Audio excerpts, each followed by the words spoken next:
তাদেরকে আমাকে দেখে রাখতে হবে যাতে আমার ইজ্জতটা রক্ষা পায়। আমি এখন ইজ্জত যদি আমি নষ্ট করার জন্য উঠে পড়ে লাগি, তাহলে তো আমি কারণ আপনি বেজ্জতি বক্তব্য শুনে পরের দিন কি করলেন, মামলা তুলে নিলেন। তবে তার সাম্প্রতিক সময়ে যে লাগামহীন বক্তব্য, এখান থেকে আসলে তার কিছুটা সংযম পালন করা উচিত। করে ওই যে একটু আগে বললাম না যে রাষ্ট্রপতির মতন আর একটা দলে চলে গেছে সামান্য ক্ষমতার স্বাদ পাওয়ার জন্য, তারা আর যাই বলুক তাদের এই কথাগুলো মানুষ বিশ্বাস করবে বলে আমার বিশ্বাস না। এক ধরনের একটা ওই পুরাতন ধারার যে গালিগালাজ করা বা ধরেন যে স্ল্যাং ল্যাঙ্গুয়েজ ইউজ করে বক্তব্য দেওয়া, এটা আসলে কোনোভাবেই কাম্য না। কমনে তো নাসিরের প্রতি আমার এটা আহ্বান যে ওর এই লাগামহীন বক্তব্যকে টেনে ধরতে হবে। জি, সেই নির্বাচনের আগ মুহূর্ত থেকে শুরু করে মির্জা আব্বাসকে বিভিন্ন ধরনের অশালীন বক্তব্য গতকালকে গত পরশু একই বক্তব্য দিয়েছেন।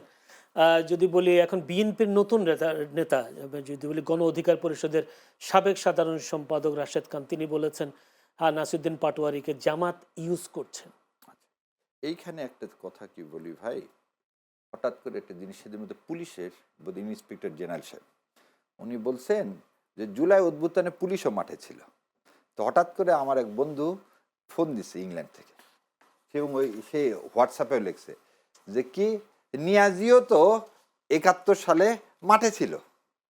নিয়াজি মাঠে ছিল না, নিয়াজি তো সেনাবাহিনী প্রধান না, তাহলে তাহলে নিয়াজিও মুক্তিযোদ্ধা, নিয়াজিও মুক্তিযোদ্ধা। ঠিক আপনার এই কথাতে বলতেছি, শোনেন, আব্বাস সাহেব যদি মানহানি হতো তাহলে উনি আবার যে লোক মামলা করলো তাকে শোকজি করলেন কেন?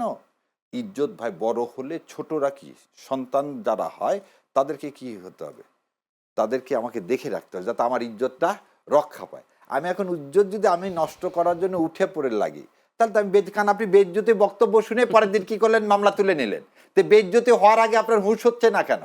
আর এই যে বলেন না না মামলা যে করছে তাকে শোকজ করলে সে উল্টো করলো, তার কার ইশারা? আরে ভাই এদিক দিয়েও খাওয়া যায় আর এদিক দিয়েও খাওয়া একই। আর দ্বিতীয় যে কথা, জামাত ইউজ করার, জামাত কোনদিন কাউকে ইউজ করে না। যে বরং আমি বলবো এই ভাইদের দুর্ভাগ্য যে এই ছেলেটা কেন নূর ইলেকশন করে জেতেনি, জিতছে না জেতেনি অন মার্কাতে, তাহলে রাশেদ যে এই কথাগুলো বলতেছে তিনি তো জুলাইকে ধারণ করে তো তার তো এই কথাই উচিত ছিল না।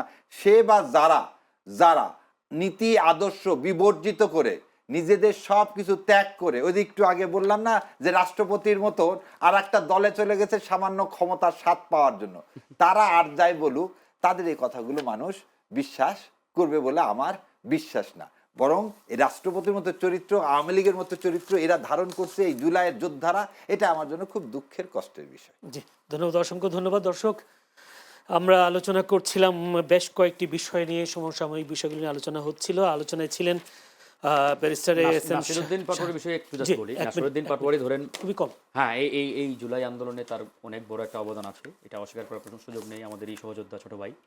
তবে তার সাম্প্রতিক সময়ে যে লাগামহীন বক্তব্য, এখান থেকে আসলে তার কিছুটা সংযম পালন করা উচিত। ধরেন আমরা রাজনীতির একটা পরিবর্তন নিয়ে আসতে চাই, এই পরিবর্তনটা আসবে কিভাবে? আমাদের কর্মকাণ্ড, রাজনৈতিক অ্যাক্টিভিটি, আমাদের বক্তব্য কথার মাধ্যমেই তো।